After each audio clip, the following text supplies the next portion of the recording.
All right, guys. So today we are with Teresa with the Long Island Crisis Center. So let's get straight into it.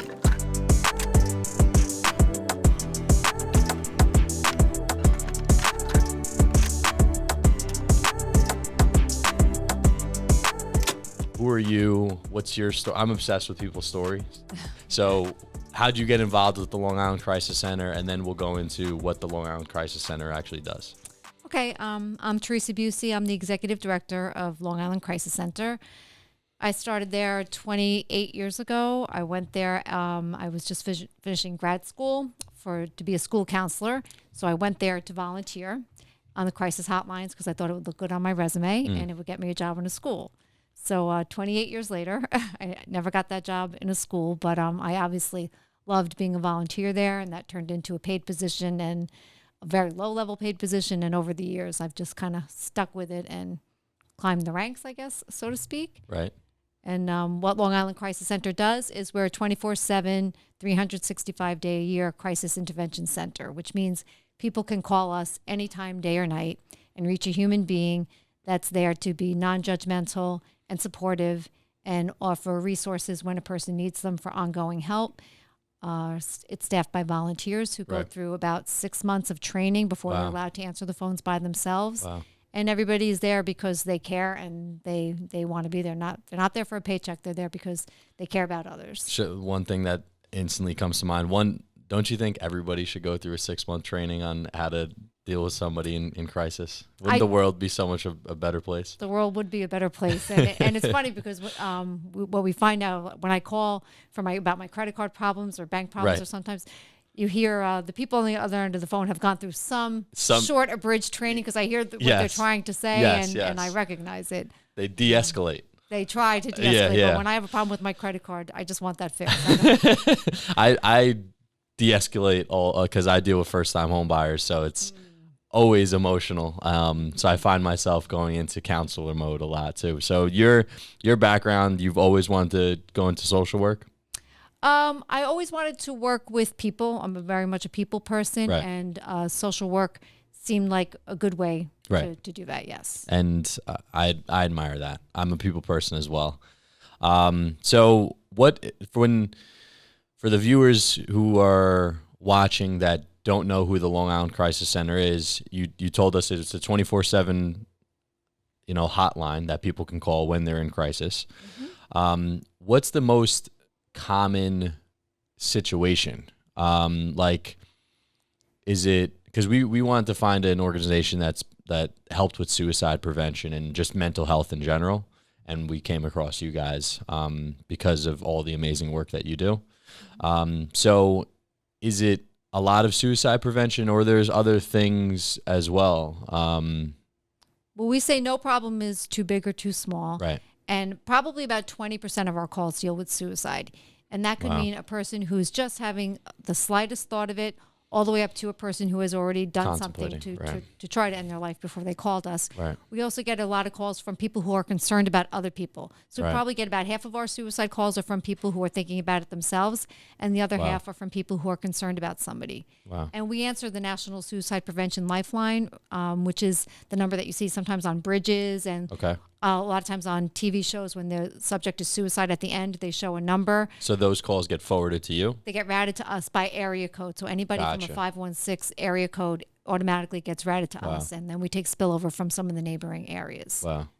So 20% of the phone calls have to do with suicide, which is I'm glad you guys are there to answer that phone call and be there. But I would just wish it wasn't even a phone call that needed to be made. Right. Then what about the other 80%? Most of our calls deal with relationships in general, and that can be anything from family relationships to interpersonal relationships. Probably about 25% of our calls have to deal with substance use. Okay. And a lot of the calls obviously deal with more than one thing at once. Right, of course, because usually substance abuse, suicide, all that stuff is family issues, all that stuff. Yeah. Financial issues over the past few years have been really something that's getting to people on Long Island, obviously. And what's challenging for us is, like I said, we try to offer resources. We have a database that we keep we have about 800 referrals throughout Nassau and Suffolk counties. And it's hard because sometimes people call and they need resources that just aren't out there. Right. Or that we give them and then they call back and they say, I called, and they have a month-long waiting list. So 2 questions. For the people, so let's say they make the phone call, they speak to a person, a representative who's trained, they have a good experience on that phone call, as good as they can anyway. What happens next?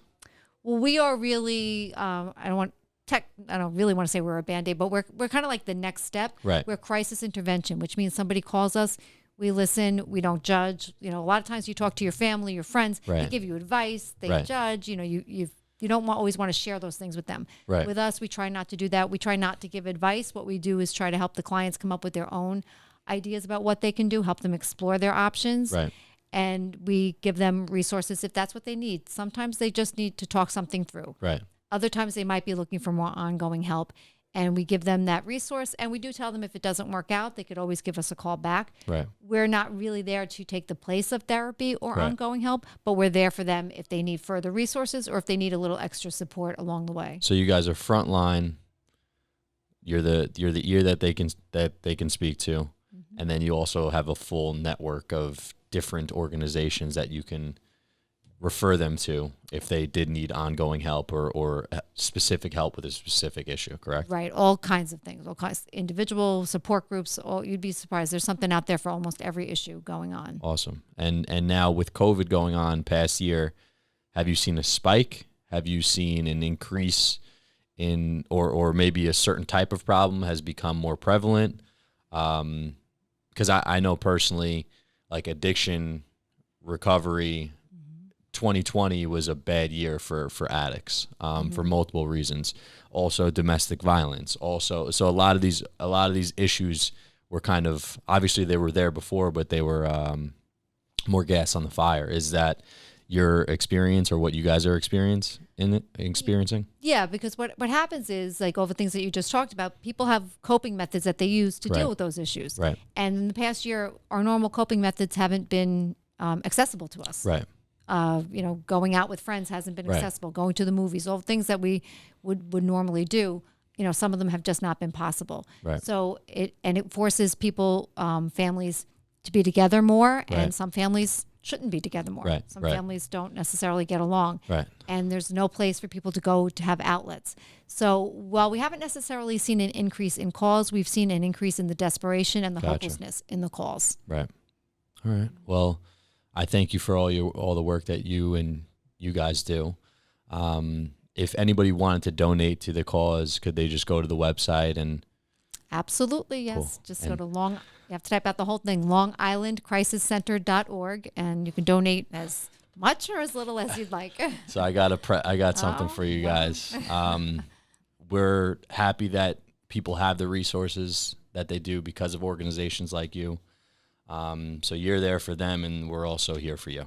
Well, thank you. This will go a very long way. Cool. It really will. Thank you so much, Teresa. You're welcome. Thank you. Appreciate it.